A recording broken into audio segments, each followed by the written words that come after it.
I don't remember writing it. The page was just there, my notebook open, half a beat sheet smeared under a fat black word that didn't belong. Dar Todd.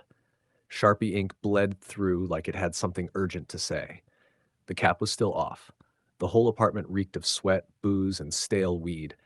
Ashes on the counter, 3 empty beer cans lying like casualties, and that word sitting there, Todd. Like it was a message from the ghost of good decisions, or the version of me that used to care. That night before was a full-color disaster. Acid, meth, weed, whiskey, whatever would shut my brain up. Every time I blinked, the walls breathed. I argued with the air about purpose. I talked to God through the static of an old speaker and didn't like his tone. Somewhere in that blur, I grabbed a Sharpie, like it was a message stick, and wrote the name that would drag me back to daylight. I must have thought I'd written down the cure. When I woke, I stared at the word. Dr. Todd. Didn't know a Todd, didn't know a doctor, but the handwriting was mine, and that was enough. Somewhere deep down, in the last unburnt corner of myself, I knew I needed that man. I typed Dr. Todd Sioux Falls with shaking hands like a sinner, Googling redemption. There he was, clinical psychologist, soft eyes, the kind of man who looked like he'd never yelled once in his life. I called, expected the line to click dead. Instead, I heard, calm as a hymn, sure, I've got an opening Wednesday. His office was small, beige walls, thin carpet, printer hum, faint Lysol, normal.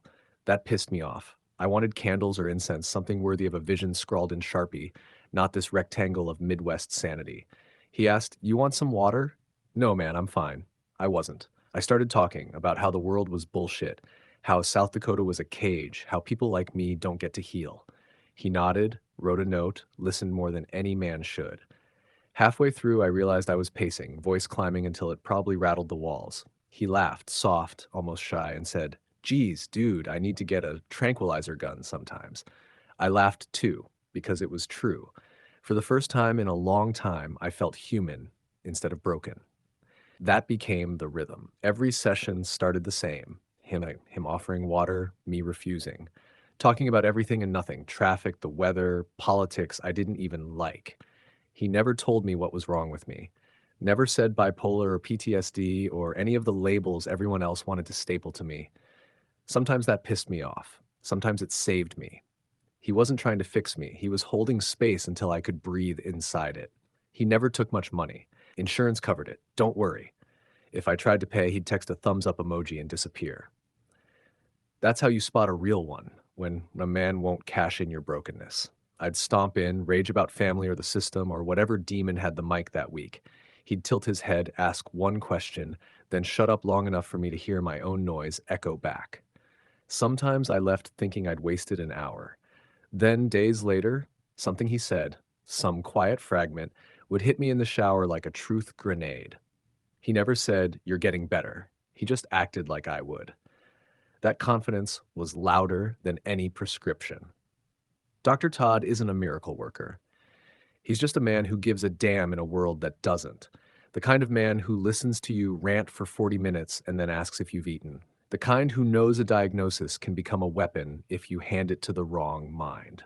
He can laugh in the same breath as your breakdown. When I look back, through the drugs, the grief, the late night notebooks, the ghosts that answer when I record, the one steady thing in all that wreckage is him. Quiet, steady, never flinching. He never told me to stop being angry. He just didn't get scared of it. Sometimes I text him now. He still answers. Sometimes about nothing. Sometimes I tell him I'm working on something called The Thousand-Year Hangover. He just writes, sounds like you've got a lot to say. No judgment, no fixing, just presence. People think hangover means alcohol. It doesn't. It's the ache that follows choosing to live. It's every morning you wake up after deciding not to die. Dr. Todd didn't save me. He just handed me a glass of water and waited. I still haven't taken it. Maybe that's the point. The world keeps spinning. South Dakota's still cold, traffic's still thick, my notebook full of new songs and old ghosts. Every time I see that Sharpie word bleeding through another page, I remember the calm voice behind it, the man who never needed to label me to see me. The hangover isn't over, but I'm still here, and somewhere in a small beige office, Dr. Todd probably is too, still asking someone if they want some water.